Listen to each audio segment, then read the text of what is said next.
નમસ્કાર, સમાચાર બુલેટિનમાં આપનું સ્વાગત છે. મોદી સરકારની કેબિનેટ દ્વારા જીએસટી કાઉન્સિલની સ્થાપના, કાર્યવાહી તથા પ્રક્રિયાના પ્રસ્તાવોને મંજૂરી આપતા કાઉન્સિલ અસ્તિત્વમાં આવવાનો માર્ગ મોકળો થઈ ગયો છે. જીએસટી કાઉન્સિલના પ્રમુખ તરીકે કેન્દ્રના નાણામંત્રી રહેશે, જ્યારે રાજ્યોના નાણામંત્રી તેના સભ્ય તરીકે ફરજ બજાવશે. જીએસટી કાઉન્સિલની પહેલી બેઠક 22મી અને 23મી સપ્ટેમ્બર દરમિયાન મળશે. કઈ ચીજવસ્તુ અને સેવા ઉપર કેટલા ટકા વેરો લેવો તે નક્કી કરવાનું કામ આ કાઉન્સિલ હસ્તક રહેશે. આખા દેશમાં સરખી ટકાવારીએ ટેક્સ વસૂલ થાય તેવી સમાનતા જેના લીધે શક્ય બનવાની છે તેવા સૌથી મોટા પરોક્ષ કરવેરા તરીકે જીએસટીનું આગમન ભારતના આર્થિક ઇતિહાસમાં ઐતિહાસિક ઘટના બની રહેશે. વેટ, એક્સાઇઝ, સર્વિસ ટેક્સ અને સેન્ટ્રલ સેલ્સ ટેક્સ જેવા અનેક કરવેરા જીએસટી આવતા ભૂતકાળ બની જશે. કેન્દ્રીય કૃષિમંત્રી પરસોત્તમ રૂપાલાએ આજે રાજકોટ ખાતે ભાજપના કાર્યકરોને સંબોધતા ગુજરાત વિધાનસભાની 2017માં યોજાનારી ચૂંટણી માટે સજ્જ થવા તથા લોકોના પ્રશ્નો હલ કરવામાં મદદરૂપ થવા કાર્યકરોને અપીલ કરી હતી.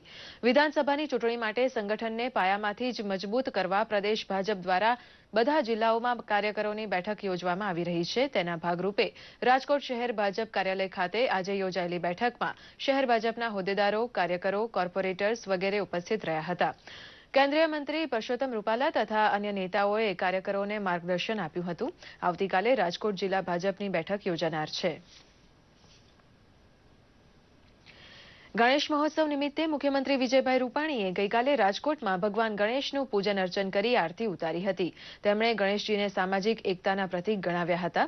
શ્રી રૂપાણીએ ગુજરાતના વિકાસ પંથના તમામ વિઘ્નો દૂર કરી રાજ્યને સુખ અને સમૃદ્ધિ અર્પવા ભગવાન ગણેશજીને પ્રાર્થના કરી હતી. મુખ્યમંત્રીએ રાજકોટમાં જુદા જુદા સ્થળોએ ગણેશ મહોત્સવ નિમિત્તે ઉભા કરાયેલા મંડપોની મુલાકાત લઈ ગણપતિજીના દર્શન કર્યા હતા. તેમણે રેસકોર્સ ખાતે ભાજપ દ્વારા આયોજિત ગણેશોત્સવ કેન્દ્રની પણ મુલાકાત લઈ દર્શન કર્યા હતા.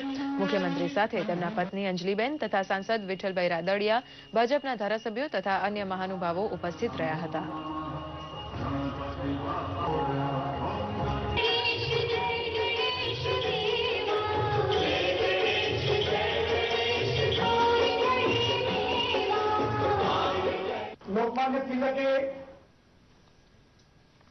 રાજકોટમાં સંઘ, જનસંઘ અને ભાજપ પરિવારમાં સક્રિય અગ્રણી અને જાણીતા વકીલ અભય ભારદ્વાજના બહેન સંગીતાબેનનું દુઃખદ અવસાન થતા મુખ્યમંત્રી વિજયભાઈ રૂપાણીએ તેમના ઘરે પહોંચી શોકાતુર પરિવારને સાંત્વના પાઠવી હતી. રાજકોટના સક્રિય કાર્યકર પરિવાર પૈકી ટોચનું કુટુંબ ગણાય તેવા ભારદ્વાજ કુટુંબમાં અભય અને નીતિનના બહેન સંગીતાના લગ્ન મહેતા પરિવારમાં થયા હતા, જ્યાં હૃદયરોગની બીમારીને લીધે કસમયે તેઓ ફાની દુનિયા છોડી જતા પરિવારજનો સાથે ભાજપ કાર્યકર્તાગણ પણ શોકાતુર બન્યો હતો. મહેતા પરિવારની સાંત્વના મુલાકાતમાં મુખ્યમંત્રી વિજયભાઈ રૂપાણી સાથે તેમના પત્ની પણ હતા. વિખ્યાત યાત્રાધામ અંબાજી ખાતે ભાદરવી પૂનમના મેળામાં યાત્રિકોનો અસાધારણ ધસારો રહે છે, જેમના ક્ષેમ કુશળ માટે અંબાજી મંદિર ટ્રસ્ટ દ્વારા યાત્રિકોને વીમા કવચ પૂરું પાડવામાં આવે છે. ધાર્મિક સ્થળોની આર્થિક સદ્ધરતા વધતા ધર્મસ્થાનોની સાથે તથા આસપાસના વિસ્તારોની સુરક્ષા જળવાય તે સત્તાવાળાઓ માટે પડકારરૂપ કામગીરી છે. ઉપરાંત કુદરતી આપત્તિ તથા અસામાજિક તત્વોની લૂંટફાટ જેવી પ્રવૃત્તિ સંદર્ભે પણ યાત્રાળુઓને વીમા કવચથી સુરક્ષિત કરવામાં આવે છે.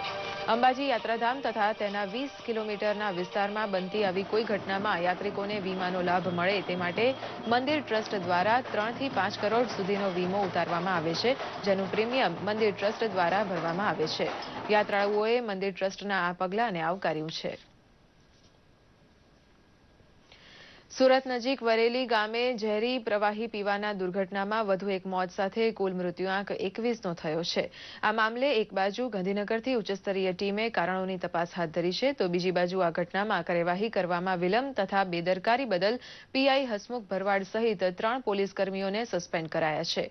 આ ઉપરાંત સુરત, નવસારી, વલસાડ જિલ્લાના શંકાસ્પદ સ્થળોએ ગુપ્તચર તંત્રની બાતમીને આધારે દરોડા પણ પડાયા છે.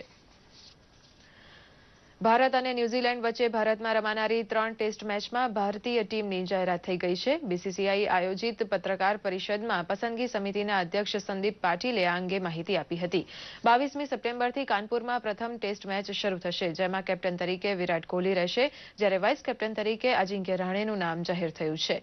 ટીમમાં રોહિત શર્મા, શિખર ધવન યથાવત છે, જ્યારે ગુજરાતના ચેતેશ્વર પુજારાને પણ 3 ટેસ્ટ મેચની શ્રેણીમાં સ્થાન મળ્યું છે.